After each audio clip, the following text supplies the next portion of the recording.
Hello दोस्तों, स्वागत है आपका हमारे YouTube चैनल सूर्य ट्यूटोरियल्स में टू ब्रदर्स पे। आज के वीडियो में मैं आपको बताने वाला हूं कि मैथ्स में कैसे पास किया जा सकता है। बहुत सारे व्हाट्सएप मैसेजेस मुझे मिले हैं जिसमें स्टूडेंट पूछ रहे थे सर बाकी सब्जेक्ट तो मेरा निकल जाएगा लेकिन मैथ्स में बहुत डर लग रहा है, मेरा 27 मार्क्स स्कोर होगा या नहीं। तो बच्चों ये वीडियो को लास्ट तक जरूर देखिए। मैं वीडियो में पूरा आपको बताने वाला हूं कि मैथ्स में आपको पास करना है तो कैसे आपको पढ़ाई करना है। ये जानने के लिए मैं आपको थोड़ा हिस्ट्री पे ले जाना चाहूंगा कि पहले मैथ्स के पेपर कितने मार्क्स के आते थे और अब कितने मार्क्स के आते हैं। 2018 जो है 2018 में 2018 तक क्या था, मैथ्स का जो फुल मार्क्स होता था वो 80 मार्क्स का होता था। मतलब टोटल थ्योरी में आपको 80 मार्क्स पूछा जाता था और पास मार्क जो होता था वो 24 मार्क्स का होता था। मतलब बच्चे को 80 मार्क्स का थ्योरी पूछा जाता था और बच्चे को 24 स्कोर करना पड़ता था, ठीक है। लेकिन 2019 से उन्होंने क्या कर दिया, 2019 से उन्होंने फुल मार्क्स 90 मार्क्स का कर दिया, ठीक है। और इसमें बच्चों को पास होने के लिए 27 मार्क्स स्कोर करना है, ठीक है। मतलब 10 मार्क का इंटरनल असेसमेंट या प्रैक्टिकल बोल सकते हैं और 90 मार्क का आपको थ्योरी पूछा जाता है। अब आपको ये 27 मार्क्स कैसे स्कोर करना है मैं वो आपको बता रहा हूं। ये मैं सिर्फ और सिर्फ सेवा के लिए बता रहा हूं, सीबीएसई के लिए नहीं बता रहा हूं, ठीक है दोस्तों। सेवा का बहुत सारे क्वेरीज था और इस साल 40% सिलेबस ऑलरेडी रिड्यूस्ड है, तो पास करना बहुत ही आसान है, बस आपको टेक्निकली पढ़ना है। तो मैं बता दूं ये 27 मार्क्स आपका स्कोर कैसे होगा। ये 27 मार्क्स तक आपको पहुंचना है तो आपको एमसीक्यू को भगवान मानना होगा। एमसीक्यू जो है मैथ्स में टोटल 12 मार्क का आता है, ठीक है। टोटल आपका 12 मार्क्स का एमसीक्यू पूछा जाता है। अब ये 12 मार्क्स आपको करेक्ट करना है, ठीक है दोस्तों। शुरुआत में ही जैसे आपको क्वेश्चन पेपर मिलता है ना, आपको एमसीक्यू दिखने में चालू हो जाता है। आपको पहला ही सवाल सेक्शन ए में एमसीक्यू पूछा जाता है। ये 12 मार्क का आप हड़बड़ी में नहीं करेंगे, आराम से वक्त लेंगे। 3 घंटा आपके पास है, आपका बाकी सब्जेक्ट वगैरह अच्छा जा रहा है, मैथ्स में आपको निकलना है, 10 के बाद आपको मैथ्स नहीं पढ़ना है। उन बच्चों के लिए बता रहा हूं ये एमसीक्यू आप आराम से पढ़ेंगे। आपको जब लगेगा कि हाँ यही जवाब सही है तभी आप टिक करेंगे, वरना आप उसको लास्ट तक रख देंगे, लास्ट में जाके अटेम्प्ट करेंगे। जैसे आप ये एमसीक्यू 12 का 12 एमसीक्यू अगर आप सही बना लेते हैं, उसके बाद आपको कौन सा चैप्टर, अभी 29 दिन ही बाकी है, कौन सा चैप्टर आपको पढ़ना चाहिए।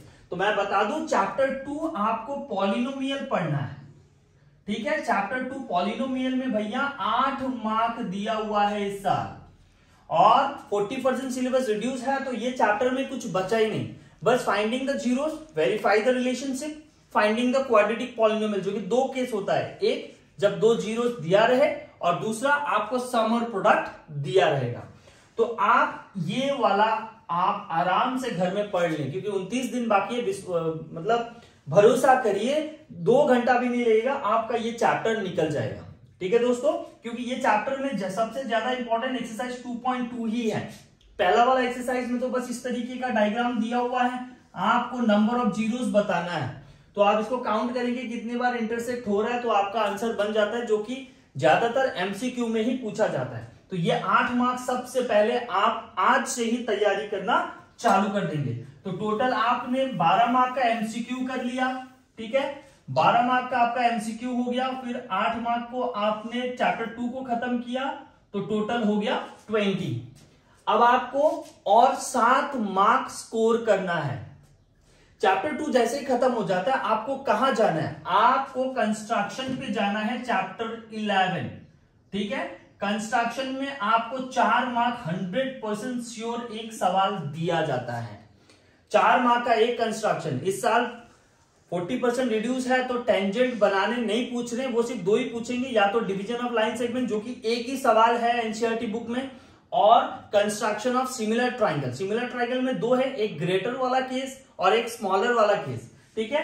तो वो चैप्टर को आपको खत्म करना है, बहुत ही छोटा चैप्टर है, एक ही एक्सरसाइज आपको पढ़ना है, हार्डली वहां 8 या 9 सवाल ही दिया हुआ है और वहां से 100% श्योर है कि एक सवाल वो पूछते हैं। तो 20 आपका हो गया था। अब 20 में मैं 4 मार्क का कंस्ट्रक्शन अगर ऐड कर दूं तो कितना बन जाता है, 24 बन गया। ठीक है, 24 आपको मिल रहा है 2 चैप्टर पढ़ने के बाद।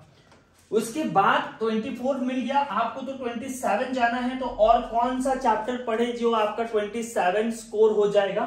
तो उसके बाद आप कंस्ट्रक्शन के बाद आप सीधा जाएंगे प्रोबेबिलिटी चैप्टर पे। बहुत ही आसान चैप्टर होता है, बच्चे को पसंद आता है ये चैप्टर, क्योंकि इसमें ज्यादा हैवी कैलकुलेशन नहीं है। बस आपको फ्रैक्शन पे आंसर देना है, आपको नंबर ऑफ फेवरेबल आउटकम और total number of possible outcome पे ही फोकस करना है। और फ्रैक्शन मिल जाने के बाद आप उसको स्टैंडर्ड फॉर्म पे लेके आते हैं तो जवाब बन जाता है और बच्चे इसको पसंद करते हैं। ये चैप्टर से इस साल आ रहा है 5 मार्क, और एनसीईआरटी बुक का डायरेक्ट क्वेश्चन पूछा जाता है तो बच्चे को पसंद भी आता है, क्योंकि इसमें सिर्फ फ्रैक्शन ही लिखना है तो बच्चे को ये ज्यादा पसंद आता है। तो यहाँ 5 मार्क अगर मैं ऐड कर दूं तो बन जाता है 29 मार्क्स। तो देखिए, पास होने के लिए आपको चाहिए था 27, मैं आपको 29 दे रहा हूं। आप प्रोबेबिलिटी, कंस्ट्रक्शन और चैप्टर 2 को फोकस करें, आपको 29 मिलेगा। अब बच्चे क्वेरीज पूछते हैं, सर अगर मैं 12 मार्क का एमसीक्यू पूरा कर लेता हूं, पूरा का पूरा सही हो जाता है, तभी जाके मुझे 29 मिलने वाला है। अगर गलती से मेरा 12 मार्क का एमसीक्यू में कुछ सवाल गलत हो जाते हैं और मैं वहां स्कोर करता हूं 6 या 7, तब तो मेरा दिक्कत आ जाएगा, तब तो मैं 29 नहीं कर पाऊंगा, क्योंकि आपने तो 3 ही चैप्टर पढ़ने दिए हैं। बात सही है। अगर आपके 12 मार्क का एमसीक्यू जो है, 12 मार्क का एमसीक्यू में 2 एमसीक्यू गलत हो जाते हैं तो फिर भी आप पास हो रहे हो, क्योंकि आपने 29 स्कोर कर दिया। अगर 2 से ज्यादा मान के चलिए, 12 में आपका मान के चलिए 7 ही सवाल करेक्ट होते हैं, बाकी सब जवाब गलत हो जाते हैं, तो इसके बाद प्रोबेबिलिटी के बाद आपको और चैप्टर पे जाना है जहां से 100% पूछा जाता है। मैं बोलूं चैप्टर 8 ट्रिग्नोमेट्री जो होता है, ट्रिग्नोमेट्री में आइडेंटिटीज बोल के एक टॉपिक होता है, लास्ट एक्सरसाइज। कुछ नए आइडेंटिटीज को ऐड किया गया है और वो उन्होंने पूछा नहीं है अभी तक। ठीक है, क्योंकि कोविड की वजह से एग्जाम हुआ नहीं, तो इस साल एग्जाम हो रहा है, आप डबल वैक्सीनेटेड हो चुके हो, तो ट्रिग्नोमेट्री आइडेंटिटीज हर साल वो क्वेश्चन पेपर में पूछते हैं। 8 या 9 सवाल आइडेंटिटीज के दिए हुए हैं लास्ट एक्सरसाइज में, वो आप आइडेंटिटीज को रोजाना 5-5 बार कर लें, क्योंकि अभी 1 महीना भी बाकी नहीं है। 5-6 दिन में आपका आइडेंटिटीज क्लियर हो जाता है, और आइडेंटिटीज या तो 2 मार्क या फिर 3 मार्क का सवाल वो पूछते हैं। तो आपने 29 स्कोर कर लिया, उसके बाद आप यहां में अगर 3 मार्क ऐड कर देता हूं तो बन जाता है 32, आपका 32 स्कोर हो गया। फिर एक बच्चा पूछता है, सर अगर मेरा 12 में से 12 ही एमसीक्यू गलत हो गए तो मैं क्या करूं। ऐसा तो नहीं होना चाहिए, क्योंकि आप इतना पढ़ाई कर लिए हो तो एमसीक्यू आपका सही बनेगा। फिर भी अगर 12 का 12 एमसीक्यू गलत हो जाता है, फिर भी आपको पास होना है, तो क्या करेंगे, उसके बाद आप सर्कल चैप्टर पे जाएंगे। या तो आप सर्कल जा सकते हैं, या फिर मेरे हिसाब से आप चैप्टर 1 जाएंगे ना तो ज्यादा इजी रहेगा, क्योंकि चैप्टर 1 भी बहुत ज्यादा इजी है। सर्कल जो होता है ज्योमेट्रिकल फिगर होते हैं, तो वहां ज्योमेट्री में थोड़ा टफ लगना चालू हो जाता है आप लोगों को। तो मैं बताऊंगा कि आप चैप्टर 1 रियल नंबर पे जाए। रियल नंबर आसान होता है, इरेशनल नंबर प्रूफ करना पड़ता है, यूक्लिड डिवीजन लेमा होता है।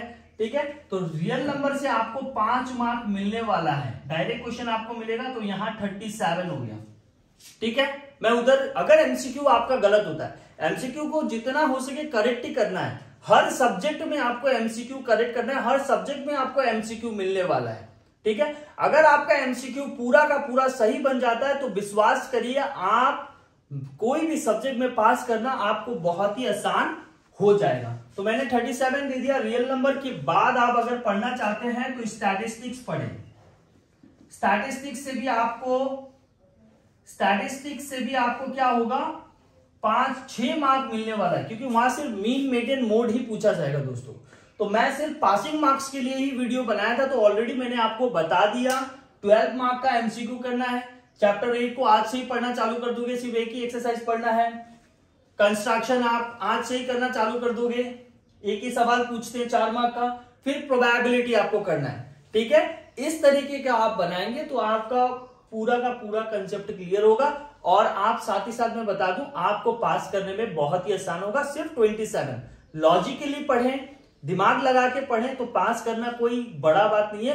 अगर आप सारा का सारा चैप्टर को दिमाग में ले लेते हो तब आपको पास करने में दिक्कत हो जाएगा, डर लगेगा। बस आप 2-3 चैप्टर को ही दिमाग में ले, मैं ये चैप्टर से 8 मार्क मुझे मिल रहा है, ये मैं पूरा जानता हूं। चैप्टर 2, चैप्टर प्रोबेबिलिटी से 5 मार्क, कंस्ट्रक्शन से 4 मार्क, इतना सारा हो जाएगा तो मैं पास हो जाऊंगा, तब आप आराम से पास हो जाएंगे। होप आपको ये वीडियो पसंद आया होगा। अगर पसंद आए तो लाइक, शेयर एंड सब्सक्राइब जरूर करें। Thank you so much.